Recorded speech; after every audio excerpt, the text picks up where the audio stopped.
చుట్టూ ఎటు చూసినా మస్తుంది.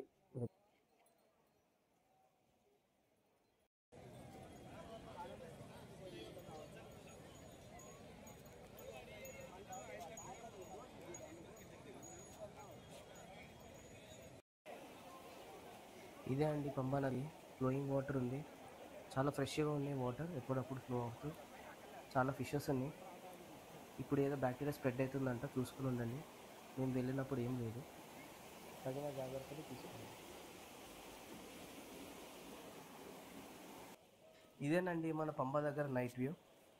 ఇంకా నెక్స్ట్ పార్ట్ కోసం వెయిట్ చేయండి. ఏమేం ప్లేసెస్ తిరుగుతున్నాం, ఏమేం కవర్ చేస్తాం, ఏ టెంపుల్స్ వెళ్తాం అనేది చూద్దాము. Please do subscribe Joy streets.